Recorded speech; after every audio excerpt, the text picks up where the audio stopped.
Good afternoon, everybody, and welcome to our webinar about tips and tricks for analyzing data as a blind or low vision researcher. We are really excited to have this webinar today, and we are so thrilled that over 200 of you have registered. AFB this year is prioritizing creating content and support for blind and low vision researchers. We understand that there are lots of blind and low vision researchers out there, and hopefully there will be more in the future. And we also understand that there are a lot of barriers with a lot of mainstream quantitative and qualitative data analysis technology not being fully accessible. So our goal at AFB is to help support blind and low vision researchers to overcome those barriers and also to help educators and data content creators understand how to make their products more accessible. So please stay tuned for more activities in this vein later this year. Today, we have pre-recorded this presentation because we have two presenters who could not make it live, but they have excellent content to share. So we will first be viewing a recorded presentation from Dr. Jonathan Godfrey, who is a blind statistician and lecturer at the University of Massey in New Zealand. Then we will hear from Emily Romero, who is a blind doctoral student in educational psychology at the University of Northern Colorado, who is going to be talking about qualitative data analysis. And then after those two presentations, we will have a panel discussion with researchers and research fellows from our AFB research team, answering some of the questions that you all submitted when you registered. So first, we will hear from Jonathan.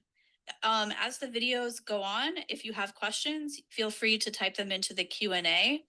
All the AFB research team members are on this webinar live and will be able to answer your questions in the Q&A as they come in. And then at the end, we will have some time for live Q&A as well. Now we will hear from Jonathan. Greetings, my name is Jonathan Godfrey. I'm a lecturer of statistics at a university in New Zealand. That means that I'm on a different time zone to you, and that makes doing a pre-recorded presentation a very, very smart move for both of us. In my day job, I teach statistics courses to undergraduate students. They are all cited. I advise postgraduate students and faculty members who need advice on how to improve the statistical analyses and data collection, actually, in order to help them reach their research objectives. I take the same approach to how I put energy into learning statistical software as I do any other blindness skill. If I'm going to a specific location every single day, I need to know it well. I need to know how to get there, get around, and do it all effectively and efficiently. Same for software. If I'm going to use it every day of my working life, I've got to be as good as anyone else who could do my job. On the other hand, if I'm going to somewhere for a single trip, only once will I ever be in that same place, using a cited guide makes sense. Same for software. If I'm only ever going to use a particular software tool once, and then it's out of my life, then I'm not going to invest heavily in learning how to use it.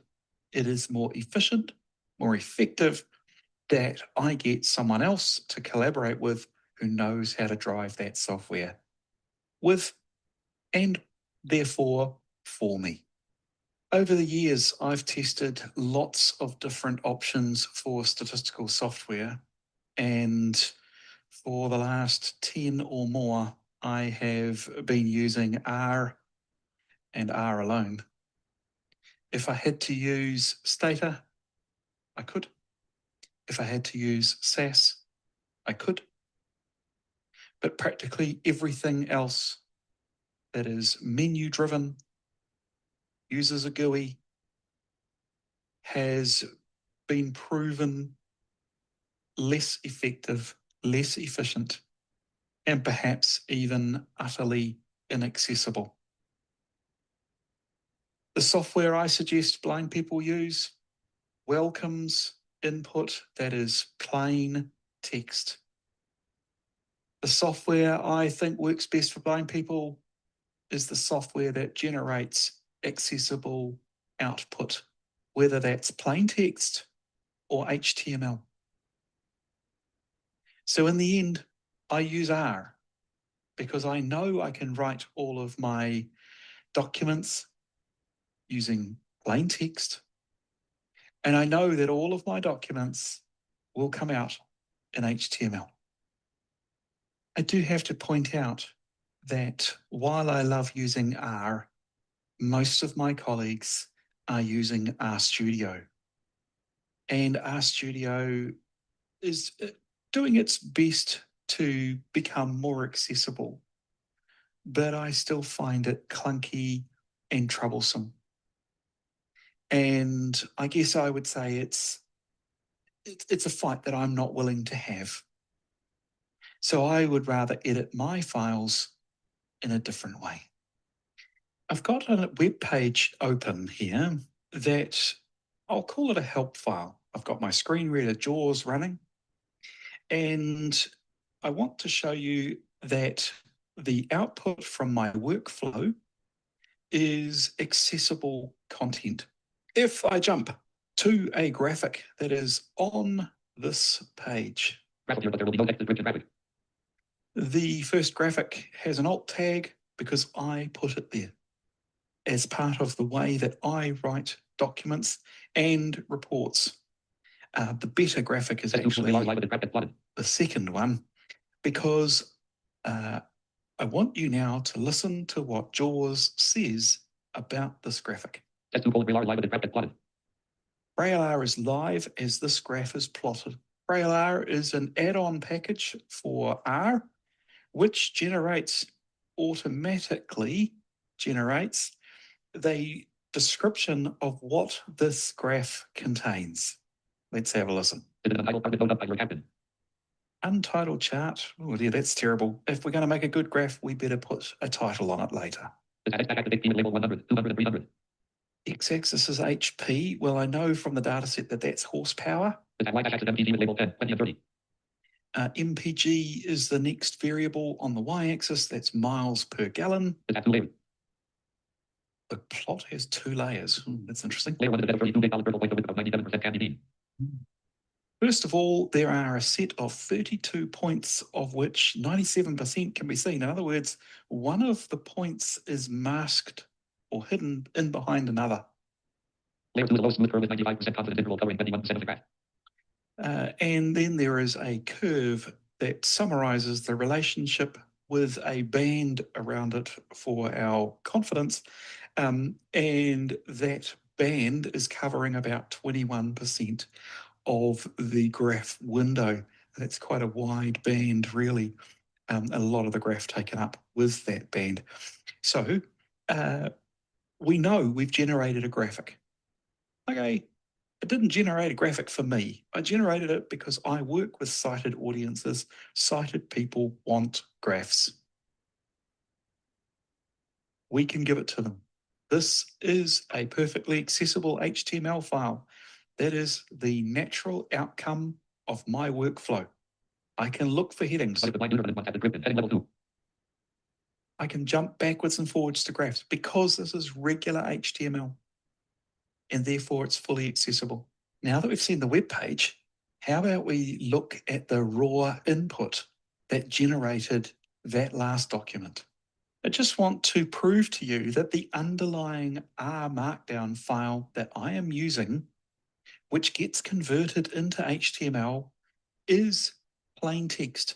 I've opened it here on purpose in Windows Notepad, a basic text editor.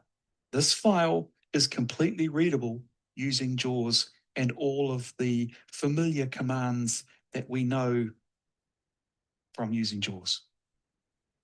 So, just quickly. That's me. I'm the author. There's lots more here, but I want to show you how I edit these documents in a much more effective way. I've opened the same R Markdown file in a text editor that I am probably the only user of. Because I couldn't find a text editor that met my needs, I ended up developing my own. I had a fair bit of help doing that. But this text editor has been designed to use keyboard shortcuts and do all the sorts of things that my sighted colleagues are doing when they use RStudio.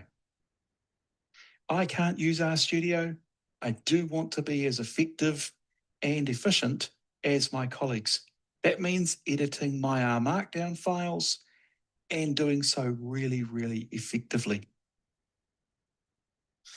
It talks just like Notepad. I can jump around. Hey, well, that sounds like I've got a typo.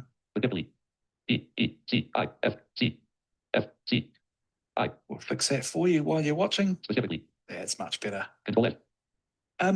And I can be efficient.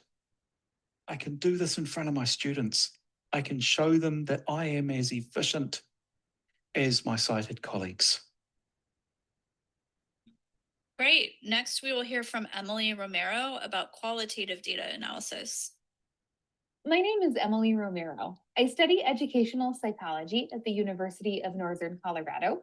And today I'm going to be discussing with you some ways to analyze qualitative data using a screen reader. I primarily identify as a qualitative researcher, and I'll be getting into some of the techniques that I utilize myself. We'll discuss the methodologies for which these analyses work and the methods that can be used within those methodologies. Then we will discuss the software and tools that will make your qualitative data analysis process a lot easier. We will then segue into what to use each tool or software program for, and then I'll make a couple of additional notes before we end the presentation.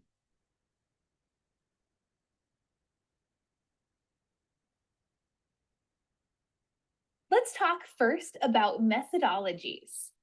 Methodologies are the big overarching umbrellas within qualitative research that tell us what kind of article we're going to get out of a study. We're not going to get so much into what each one is, but for now, know that the techniques I'm about to present work no matter where your research falls on the methodological spectrum. No matter whether you're doing a case study, an ethnography, a grounded theory study, a narrative inquiry, or phenomenology, or even hybrid works between or among these forms, these techniques are going to be good to go because the methods that characterize each of these methodologies have a lot of intersection and overlap with each other. A lot of us who are in qualitative research say that all qualitative methodologies do have some form of intersection. So please feel free to experiment with these no matter where your work falls on the qualitative spectrum.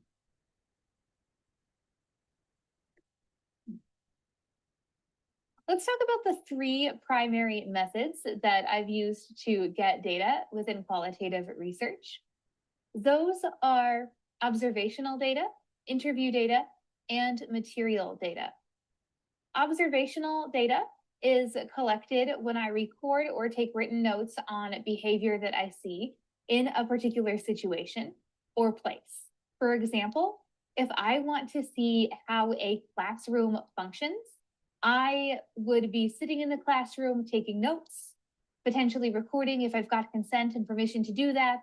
And that is how I get my observational data. We will talk about what to do with recordings in just a moment.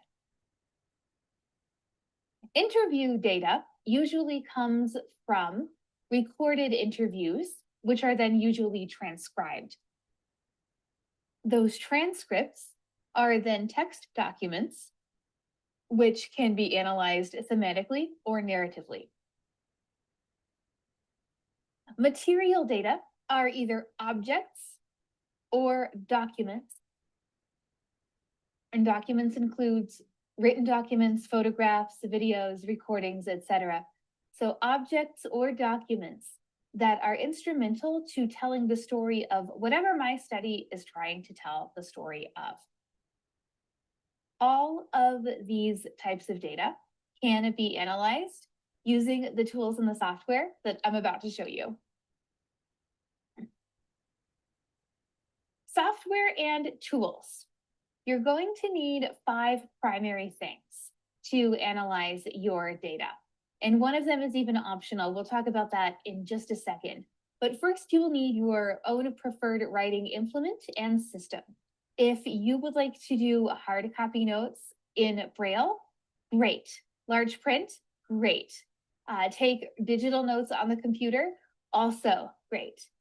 You will need some form of recording software for gathering your interview and some of your observational data. And you will need the recordings that you generate with that software to be able to be transcribed. An interview transcript is a researcher's best friend when trying to look for themes. So have a way that you can get accessible transcripts that might involve going online and having a transcription service. Create the transcript out of your recording. That might involve software or AI, creating the transcript out of that recording. That may involve you listening to the recording and typing it out, just depending on your situation. And if you need to use a third-party service to get those transcripts of recordings, you'll definitely want to put that in your consent form that you show to your institutional review board before you start the process of collecting data. Moving on from recording software, the next thing you're going to need is word processing software so that you can take your notes, create your codes, and keep track of anything that you need to keep track of textually. As sort of a coda to the word processing software, you're also going to need spreadsheet software in many cases. You might want to keep track of which participant quotes from interviews or observations go with which of your themes, for example, and a spreadsheet is a great and screen reader friendly way to do that. You also might want to keep track of which themes are appearing most prominently. And I know that this is where we're getting into a little bit of mixed methods, but you might want spreadsheet software for that as well. Finally, if you do take at least some of your notes in a hard copy, you may want Braille or tactile stickers so that you can easily code for themes in a way that you can find with a finger.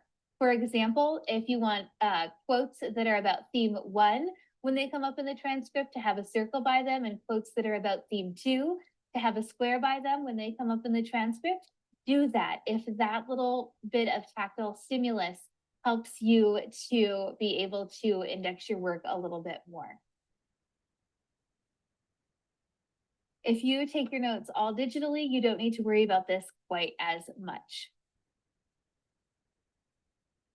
So we talked a little bit in the last slide about what these software products and tools are for. Now we're going to get into a little bit more of the nitty-gritty of how to use them. Number 1, your writing implement. You will be taking observational notes. You might be making occasional interview notes, but that's less common. You might also be writing down notes that you make about your transcripts as you're going through them. Take those notes in a way that you can understand. Whatever your normal note-taking method is, use it here, as long as that method is giving you everything you need to understand. With recording software, you want to go ahead and make sure that you're getting participant consent, both verbally and in written form, before you record. And you want to make sure that the recording is going to be created on your recording device or in your recording software in a format that's compatible with being transcribed. If that's just you listening to the recording and writing everything verbatim, you don't need to worry about that so much. But if you're using software or a third-party service, make sure that that recording is of a file type that is supported by your converter, by your transcription software, or by your transcription service.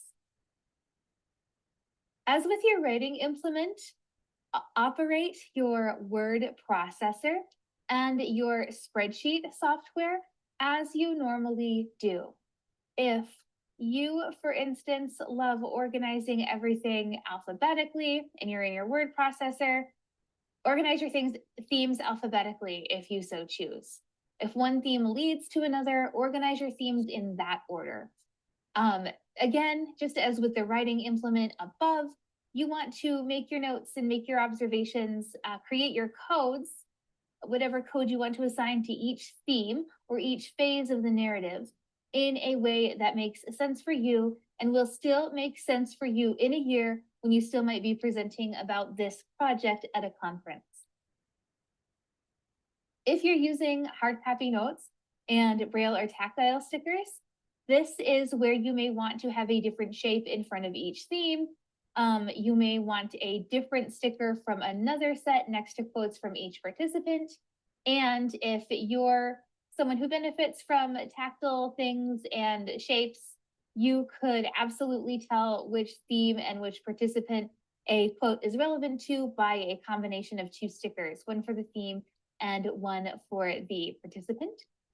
You can also just, if you have a narrative inquiry, for example, where your participant count is 1, you can simply use a sticker per theme, and you can use stickers to mark transition points in the narrative if you're going through your transcript as a hard copy. Now, a few quick notes. None of these rules are hard and fast. This is just what I have found to make sense to me. Some of this I've tried more than others. For example, or some of these things I've tried more than others. For example, I am not quite as experienced with stickers for qualitative themes as I am with stickers for other parts of my life that I want to adapt and index.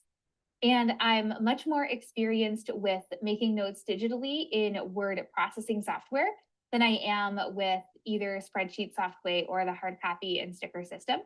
So please do what works for you, and please use the ratio of these methods that works for your brain. It is about making sure that you, the researcher, can complete the research independently. I used a book in learning some of these techniques. It doesn't specifically talk about screen readers and accessibility for the researcher as the main theme, but I learned from Qualitative Inquiry and Research Design, Choosing Among 5 Approaches by John W. Cresswell and Cheryl N. Pop. And once I learned data analysis techniques from this book, I was able to then adapt them to be screen reader compatible for me as a researcher who needs that screen reader compatibility.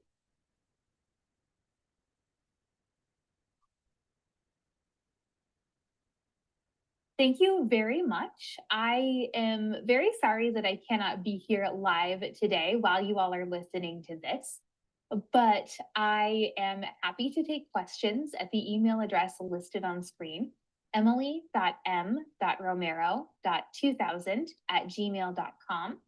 That is emily.m.romero.2000@gmail.com. I hope you all enjoy the rest of today's events and have a safe and wonderful week. Hi, everyone. My name is Angie Whistler, located in the great place of Philadelphia. I'm a researcher here at AFB, and today we're going to be responding to some of your pre-submitted questions.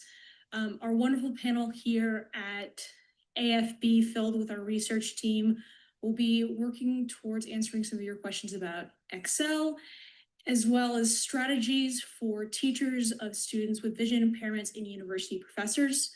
Our goal is to share some concrete tactics and strategies you can use for either your own research or for helping your students. We're going to be starting with some quick introductions where our researchers will be saying their name, location, their role at AFB, degrees, and their blind and low vision status. And then we'll jump right into your questions. Ariel, can you kick us off? Absolutely. So I'm Ariel Silverman. I'm the Director of Research at AFB, and I've been in this role for about 3.5 years.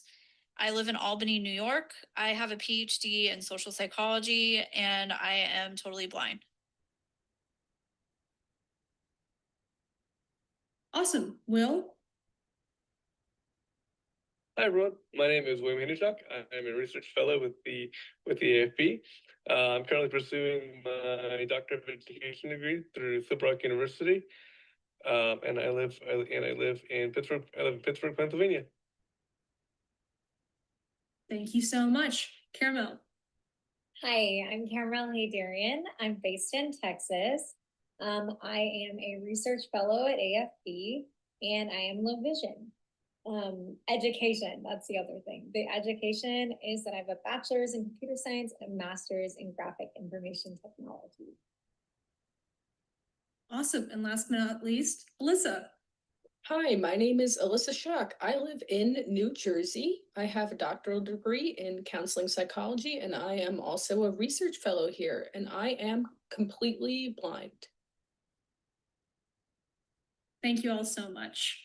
All right, we're going to go ahead and jump right into it with Caramel. As a researcher with low vision, could you please describe how you use R for data analysis, and if you use any assistive technology or other adaptations to make coding and reading the output easier for you?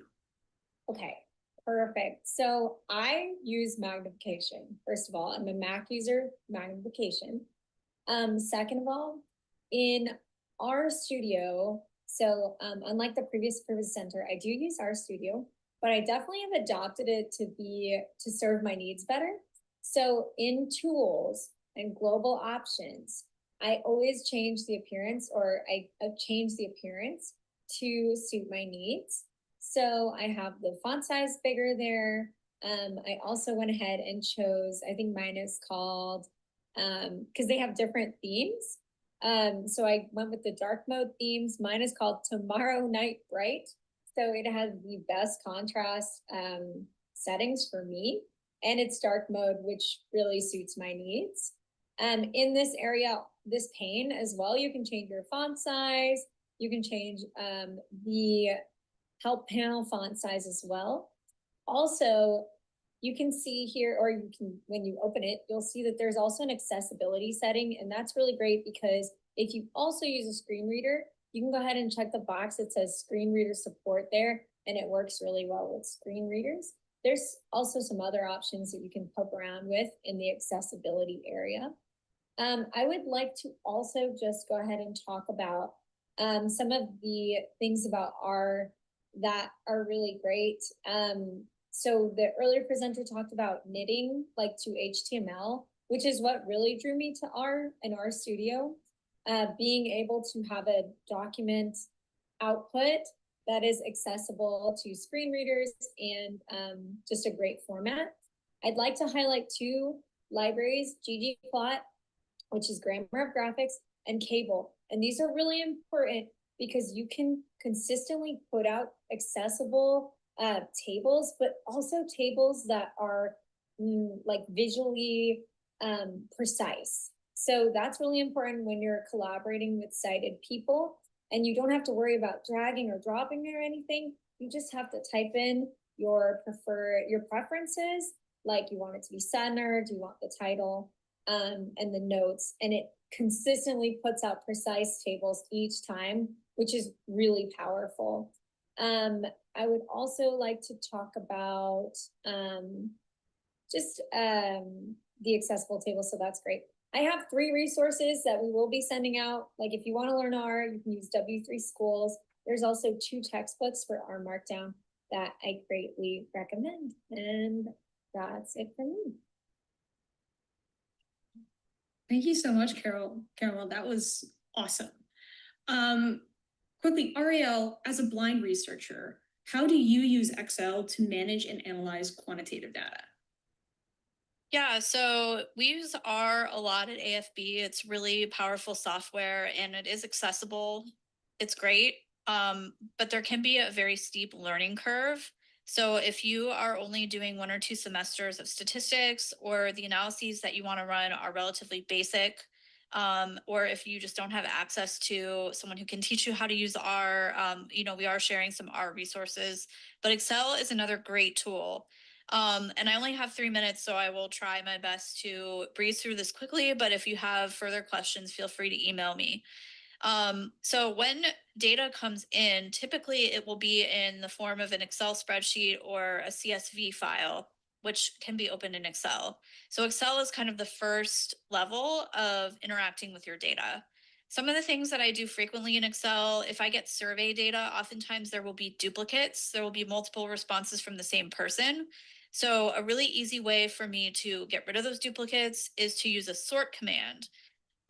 If you're using a screen reader or using the keyboard, the shortcut to sort your data is that you go into the top of the column that you want to sort, and then you press Alt-A-S-A to sort it in ascending order, or Alt-A-S-D to sort it in descending order.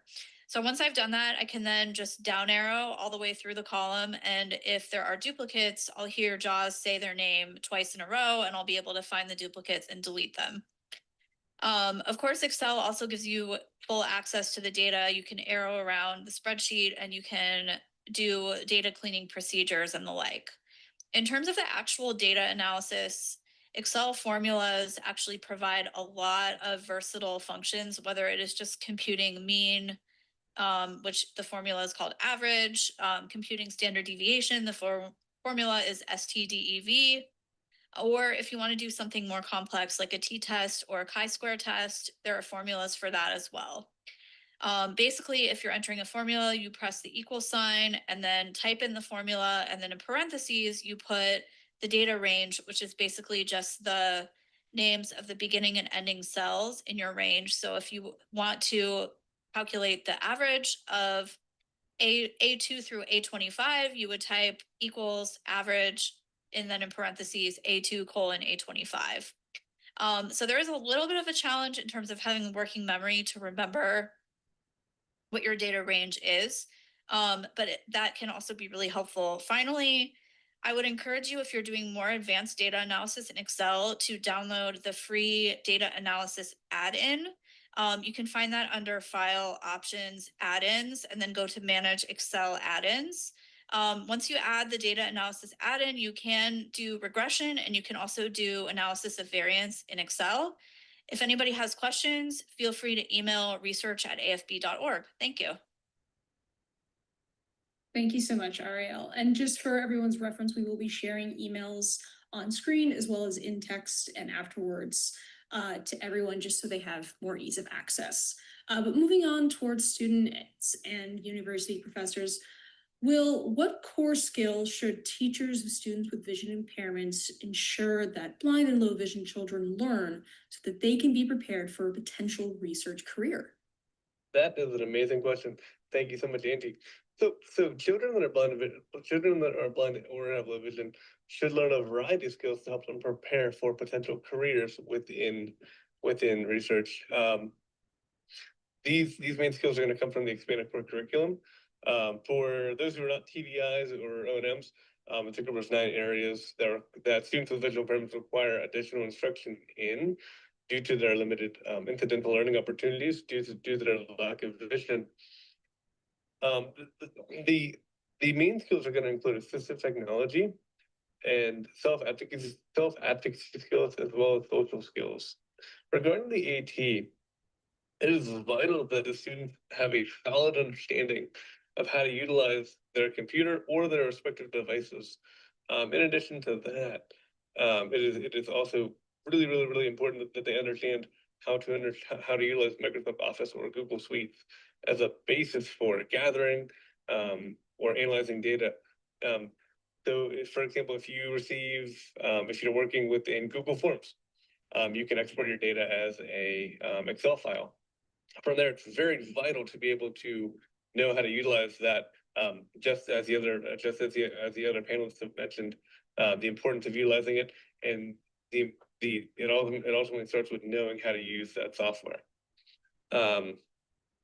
And then also there's also other non-assistive technology-based programs such as learning stat software such as R or SPSS to help with the data and analyzation process.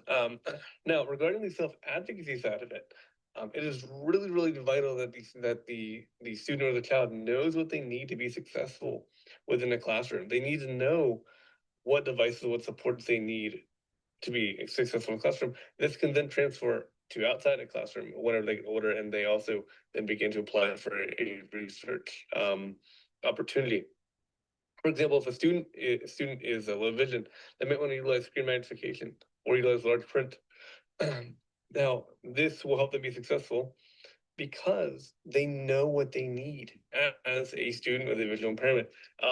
That then can translate over to the positives and negatives of not utilizing that support to ultimately help them be more successful.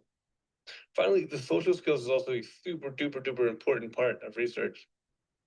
Without being able to communicate or keep a dialogue with research participants, this could limit the data that is uncovered from structured interviews or unstructured interviews. Furthermore, this could also limit potential employment opportunities in the future. Now, excuse me, the final skill that is really, really important within research is having a strong foundation in mathematics. Knowing the general mathematics behind stats and knowing just how to operate that without needing prompts, without needing reminders, etc., can help you to become a really, really strong competitor when getting into a research market. Now, a couple of different things about this. It all comes down to a collaborative approach. As a teacher of the visually impaired myself, I'm not expected to know where to find everything for my students. And vice versa, as teachers of the visually impaired, we need to use a collaborative approach. We need to be able to reach out to maybe the librarian to help with teaching teaching our students about research skills from a research standpoint. Also, we need to reach out to the mathematics teacher to help with stats support as well. So it's very important to utilize a collaborative approach when working with our students to ensure that they get the best possible supports and needs out of developing their research careers and their research potentials. Additionally, it is also very, very vital for these skills to be started as early as possible. I'm not saying that we need to teach a second grader, full blown, qualitative and quantitative stats, but breaking down the process, hey, what is a survey? What are these things? Same thing with later in life, looking at researching job opportunities. And it's a real basic introduction to research. So by starting these opportunities as early as possible, it can ensure growth and mastery throughout years before having to obtain that research position. Perfect. Thanks so much, Will, for those incredible insights. Moving on towards more university focus, Alyssa, what can professors do to make stats and research methods like what we're talking about courses more accessible for blind and low vision students? Sure. So I'm going to contextualize this a little bit in my own personal experience because I took statistics both as an undergraduate and as a graduate doctoral student. Now, in undergraduate, I was very lucky to be able to take statistics, or I took statistics with a professor who was extremely understanding. I walked in, he's like, hey, I have some gifts for you. Actually, he said toys. I was like, what, toys? Why are you handing out toys to all the students? He's like, gave me all of these accessible statistics stuff. Now, I know that a lot of professors won't be kind of spending their own time making accessible statistics things, but it's important that blind people work with, for example, their accessibility and disability services to get what they need for things like this, whether it's readers, tutors, or even if the professor is going to help. And every professor is going to have different types of resources for that and how they're going to handle that, right? Now, in graduate school, what wound up happening was I also got very lucky, but this time I took a more independent statistics class. Yes, I took a class with a different professor because as our first speaker said, John Godfrey said, the SPSS and other GUI interfaces are not very accessible, and the main stats course was going to be using that. So I wound up taking an independent course with a professor who had competence in R and an understanding in the R coding. And this was very useful and helpful. What can main professors do? Describe things. Once a blind person knows bell curve, scatter plot, pie chart, they're going to be able to hear if the professor says something like, it's a scatter plot with this on the X and that on the Y. Guess what? That blind person, as well as other auditory learners, might be getting that help from that.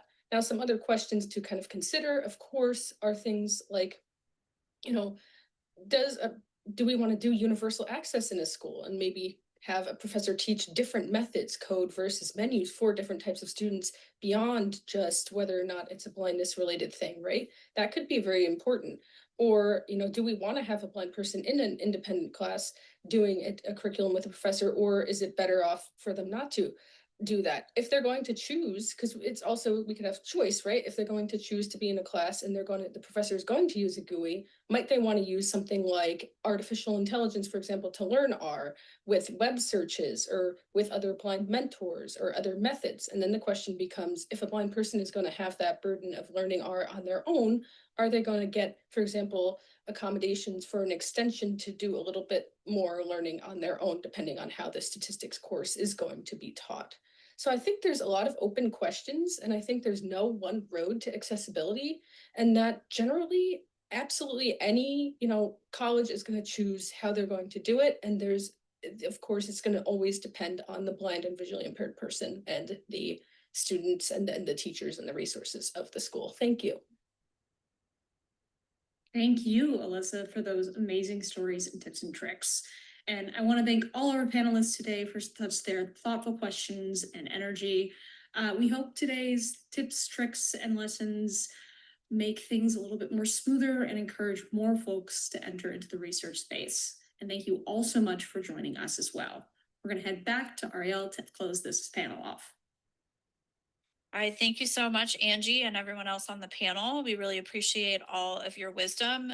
And now we are going to go into a live Q&A for the last 15-20 minutes of the webinar.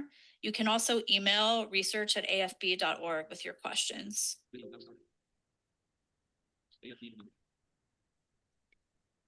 Thank you very much to those of you who helped with recording the video, and thank you to all the attendees who are here today and already submitting some really great questions. I also wanted to take a moment to thank the ASL interpreters who have been furiously interpreting all of the dialogue in this video, and will continue to interpret the Q&A to provide access to that as well.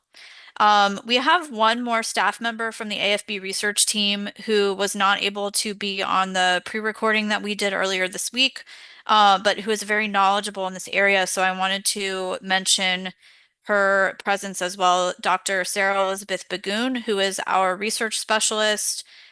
She is totally blind, and she is our quantitative expert and lead quantitative researcher on our team. So all of the statistical snapshots, updates that we post on our website, and the methodology for many of our research papers has been directed and led by her.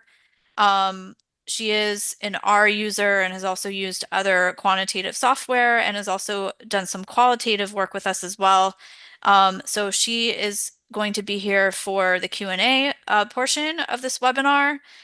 I encourage those of you who have questions that maybe you don't get answered in the Q&A, or you have follow-up questions, please don't hesitate to reach out, research@afb.org. That will go to the entire research team, and then whomever of us has the closest expertise would be happy to reply to your email. So I know we have a few questions in Q&A that have not yet been answered. I don't know if we want to start with those or if we want to go to live questions. Let me jump on a couple from Dr. D. Agostino. If I can, this is Sarah Elizabeth speaking. There was a question about the use of sonification and ultimately the use of refreshable Braille devices. And I think that is an excellent direction that we are seeing more opportunities for more inclusive research coming out. A few years ago, there was a Sonify package available for R that would automatically sonify your graphs. and create something that you could send to HTML that then would have the sound file attached, which was fantastic. I haven't seen that package stay supported in the CRAN. So one issue we have in the area of blind research is having enough blind researchers using the developed tools to keep them supported and keep them in operation. I think that tactile graphics devices, raised dot devices that have many lines of refreshable Braille certainly have a lot of promise in this space. And I think that further work and development is needed to improve the workflow to go from graphics that are generated as the output of a calculation to graphics that are ready to be viewed on a display. And the more we can get that pipeline automated, the more benefit that tool will have for all of us.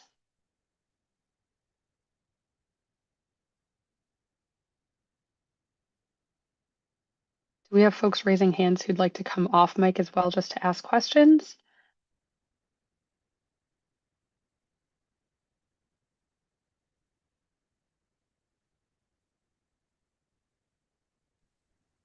We currently have one hand raised. Let me see if I can find them. I'm sorry if I mispronounced your name. I'm gonna ask allow to talk, and the name is Barang Shah.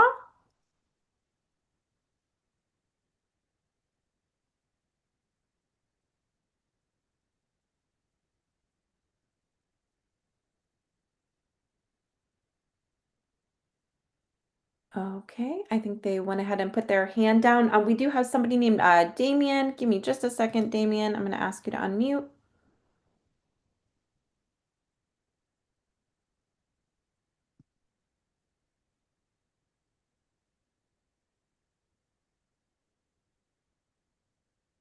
Audio now unmuted alert. Zoom webinar window. Lower hand button. Hello? Hi there, Damien. How are you doing? Doing well. What can we answer for you? Okay, so I don't know so let me just introduce myself. So my name is Damien Rene Corral, and I have a condition called optic nerve hypoplasia. So I am visually impaired. I've had that my entire life, and one of the things that I want to pursue later on, I'm hoping to, is um forensic science is one.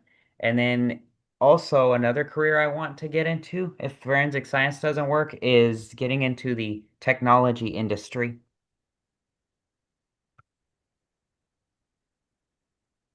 Received a question.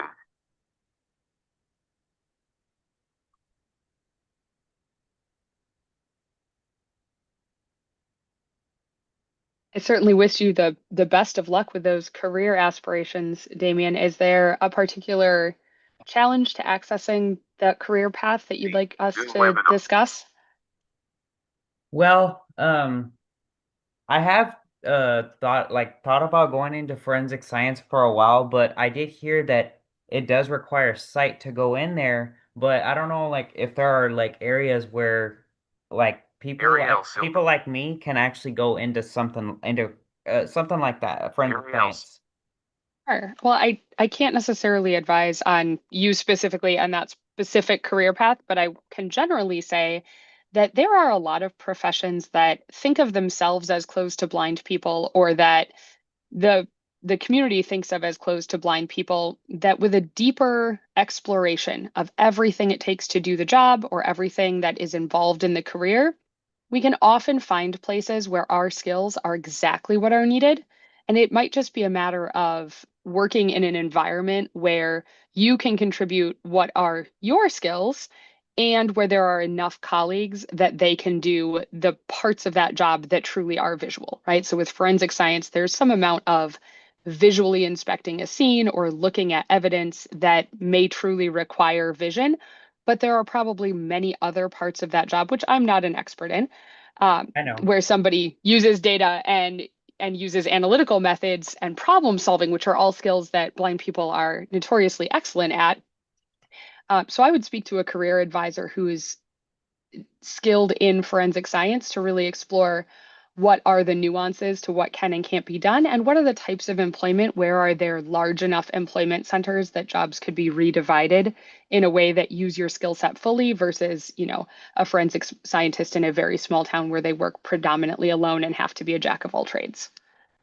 That does make sense because right now I'm currently in Hill College, which is a community college. So I was thinking while I'm in there, I could speak to a career advisor and ask them, how I'd be able to, if there are ways that I could get into forensic science for a career. Yeah, and maybe even target what specifically do forensic scientists do day to day, and what are the things that an employer would likely presume I can't do because I'm blind? Because a career counselor isn't going to know how you could do that differently. You'll have to bring that advocacy to the conversation, but you could at least get from them what are the types of work that are done and what concerns are likely to be raised so that you're prepared to handle those in advocacy. Next, we have Daryl. I believe I just asked you to unmute, Daryl, if you're ready with your question. Yeah, hey there. I think I'm unmuted. You are. All right, good. Hey, everybody. So, yeah, I was thinking more along the lines of, while you're doing research and collaborating across a team. What have you found to be effective, if you get, say like an Excel spreadsheet or a Google sheet that's extremely, visually complex and you want to, get at least a summary of how the spreadsheet is set up and what are the most important things to be mindful of in the spreadsheet. Once upon a time, we needed, right, the person who sent it to us who possibly decided, we needed them to sit there and explain it. I'm wondering if, the use of AI changes this a little bit, makes that process a little easier. And if so, what have you tried? I had a situation that I tested last week with Microsoft Excel, and I found that the Microsoft Copilot was not helpful with this kind of task. But I was just wondering what everybody else's experience has been like. And that's my question. Thank you. Sure.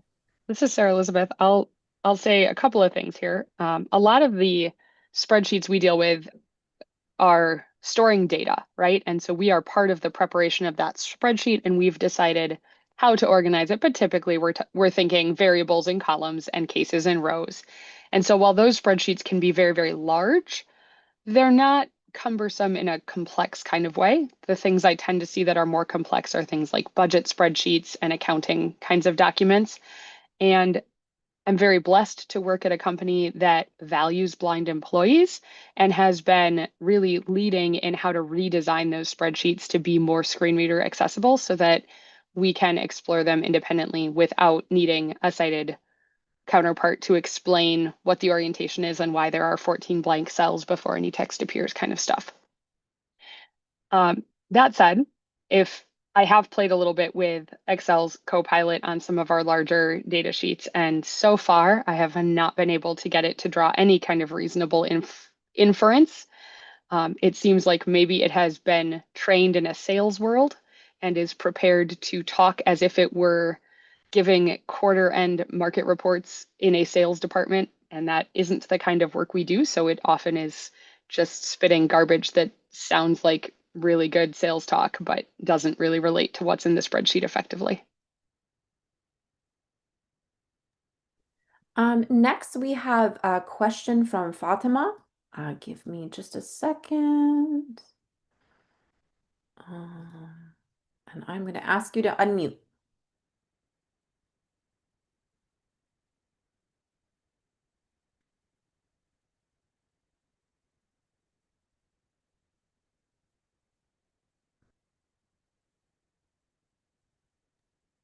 Hi, can everyone hear me now?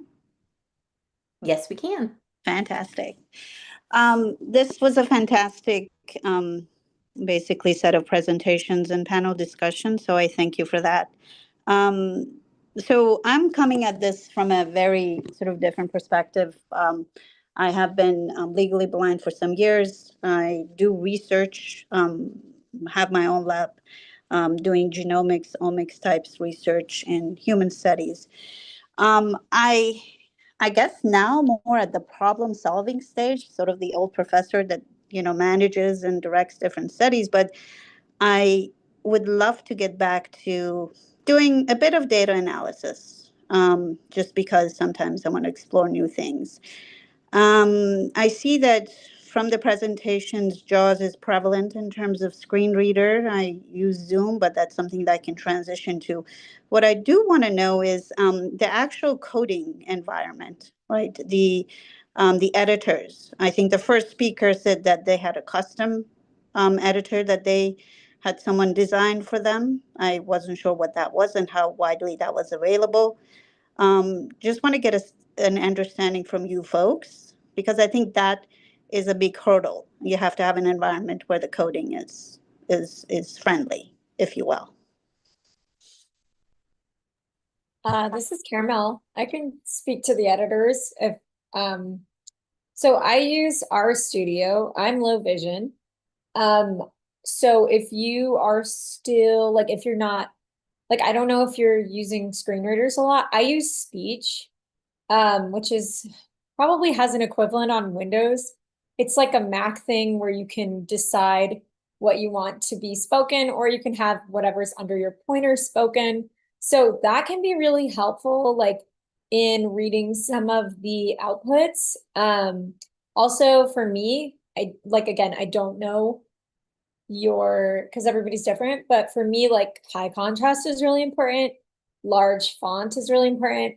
So in the pre-recorded like part of it, I had mentioned in the panel that like you can go to your global options, your appearance in RStudio, for example. And I believe in many other IDEs. For example, if you use Visual Studio Code, I used to use Visual Studio Code. You can do a lot of customizations on your development environment there.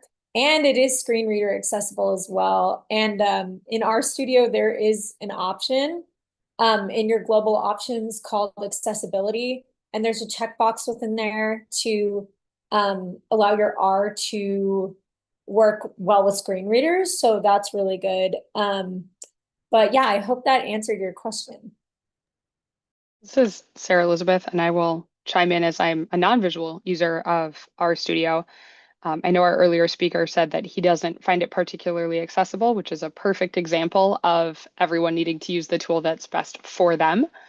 But RStudio, certainly you can turn on accessibility and use it with NVDA.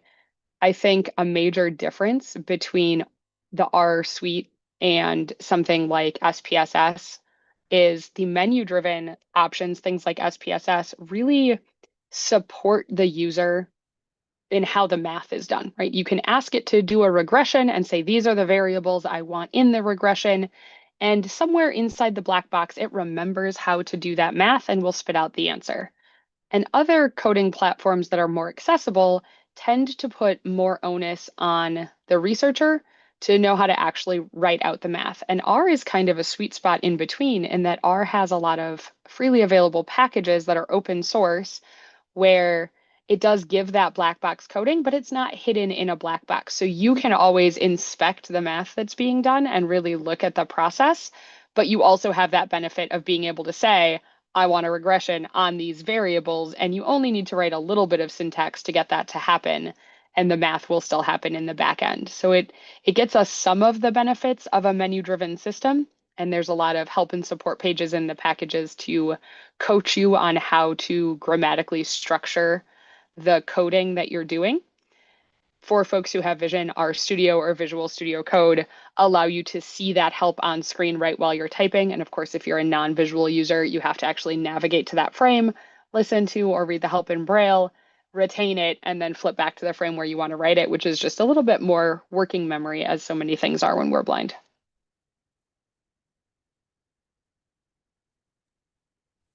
We've also got a question from Teresa. I'm going to. We will continue for a few more minutes. If people need to leave, feel free to do so, but we're happy to stay on with anybody who has more questions.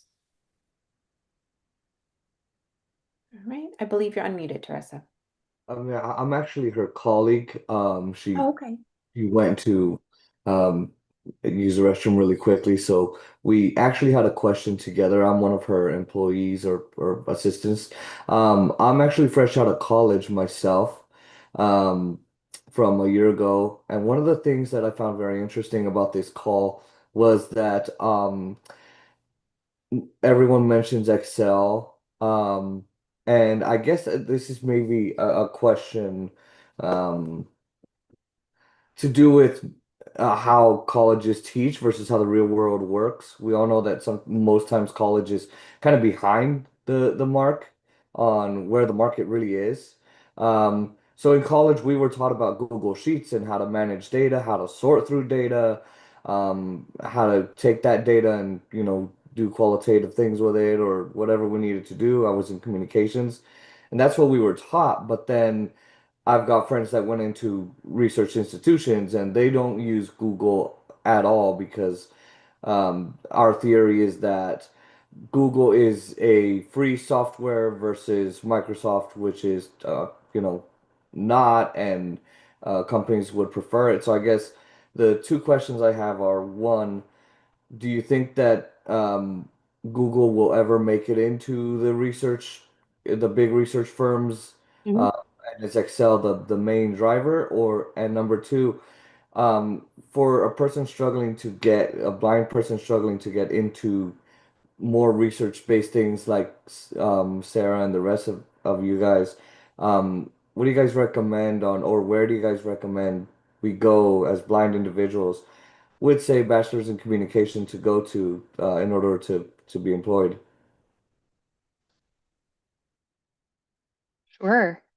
I think in terms of breaking into the research space, it is disingenuous to compare free Google to Microsoft. There is also a paid version, an enterprise version of Google that companies in the research space who want to use Google's suite of materials use, and that comes with higher security declarations and more privacy controls. So I don't think they are underrepresented in research fields. I think there are plenty of research institutes that use Google as their platform. There are plenty that use Windows or Microsoft as their platform, but in neither case would it be the free version of any of that. It's going to be a corporate contract that specifically deals heavily with the privacy and that Google can't come in the cloud on the back end and get to private data. And the same is true with Microsoft and their OneDrive, that you have to have that security contract in place before you can store private data there. In terms of where to go to school, I think it's very much threading the needle of what kind of research do you want to do and what is the correct pathway of multiple degrees to become expert in doing that kind of research, right? So if you want to work for a pharmaceutical company in medical research, I would not suggest getting your Ed.D. as a teacher. That won't get you from point A to point B. You've got to really pick your degree well. And then once you know what degree gets you to that kind of research, talk to alumni from multiple schools that offer that degree and see how they think accessibility and inclusion were handled in the curriculum. And even sometimes non-disabled alumni may be able to let you know what they saw and if they saw classmates being discriminated against or if they noticeably saw there were no disabled classmates in their cohort and they can name the faculty attitudes that are why that's so, then you don't need to waste your time applying at someplace that's not ready to provide access. As sad as that is to say, because everywhere should provide access, you also don't want to spend your master's and PhD fighting uphill battles on accessibility if you could choose someplace that already has invested their effort in designing an inclusive curriculum.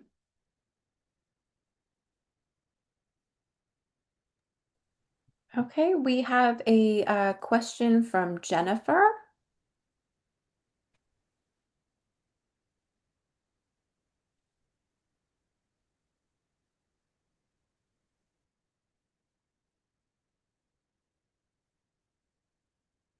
We'll give Jennifer just a minute to unmute.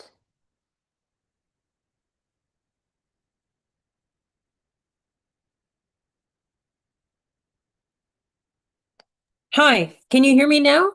Yes, we can.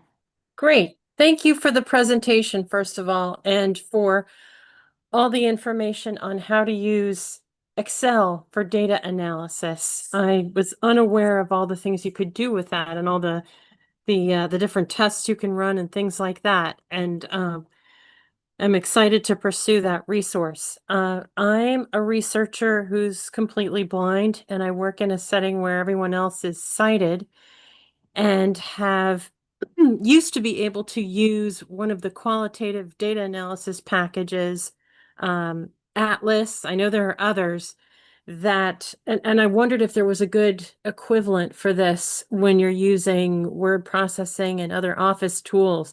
If you have a large amount of data, let's say from, I don't know, 60, 70 interviews, and you're really trying to sort out the themes, if you have a list of codes, if you are getting to the heart of what you want to say about something, these software packages do that very well, but they appear to be very inaccessible. They do all kinds of fancy things that are fun to see, but really don't seem to work. And I wondered whether you've used them in any way, any of the researchers at AFB, or whether you have found another workaround to sort through a large amount of data and get at the heart of what you want to say in the final presentation of your findings. Thanks. So this is Ariel. I'll just make an observation. So the first time I did a qualitative study, it was 4 focus groups. So I believe there were a total of about 40 participants. So maybe not quite as large as what you're talking about, but there was a lot of data. And I used Word to organize my codes, and my colleague who was cited used Deduce. And when we got together at the end to compare and reconcile our codes, our output was strikingly similar. I was actually surprised by how similar our output was, even though she had used this fancy qualitative tool.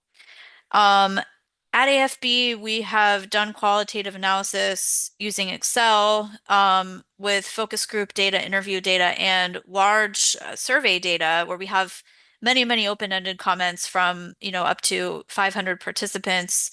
We're about to embark on a study of over 1,000 participants.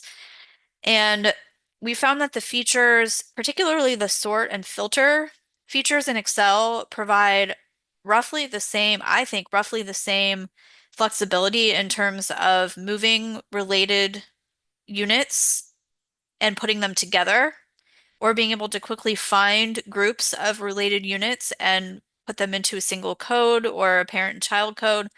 In my experience, it's been remarkably similar when we've used Excel as when what I've heard my cited colleagues tell me they do with proprietary software. So my impression is that most of what the proprietary software offers is visual convenience.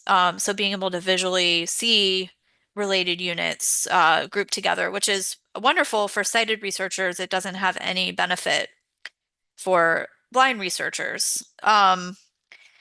There are AI tools that are starting to learn how to do coding, and I think we're optimistic that at some point the AI will be strong enough and accurate enough that we will be able to use it to replace some of the human coding labor, and have more efficient qualitative coding. But we don't think AI is quite there yet.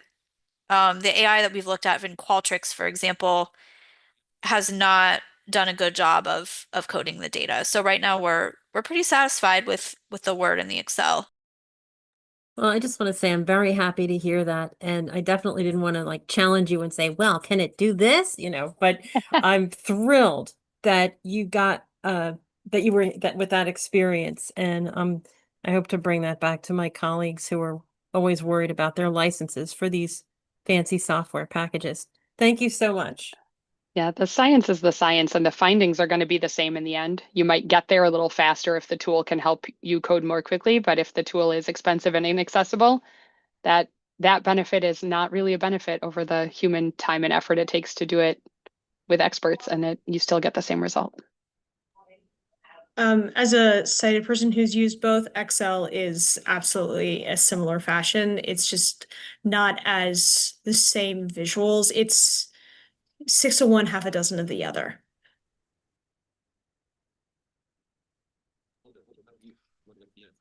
All right. We have about 4 more minutes. I know there was an explosion of Q&As that came in while I was speaking, so we probably won't get to all the Q&As. If you have a Q&A that we didn't get to, please send us an email. I think maybe we can take one more live question and then I'll try to respond to as many Q&As as I can. Okay, believe, Damien, you raised your hand again.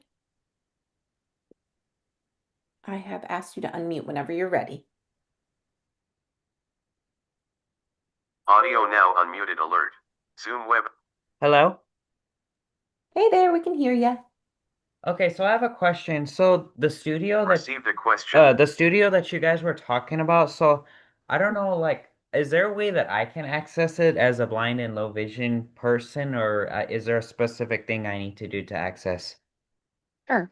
R and R Studio are both free and open source, so you can download them off their platform, which is CRAN on the web. And I believe after this session, we'll be sending out a list of links and resources, and Dr. Godfrey's resources included links to tutorials on how to use R that will kind of walk you through step by step from installing it to advanced analysis, depending on how many chapters you choose to read. And this is Caramel. Our studio is an IDE, so it's a development environment, just to clear that up. And that was the last of the live questions, you guys. All right. Thank you, everybody, for being here and being so engaged. We really appreciate it, and we're excited to begin this kind of focus and series on supporting blind and low vision researchers. So stay tuned for more. And please email us at research@afb.org. We will be sending out an email that will have a link to this webinar recording. It will have some links to some of the resources that Jonathan talked about, Emily's slide deck, some textbook resources for using R, and a link to a short evaluation survey. We'd appreciate taking a few minutes to fill that out.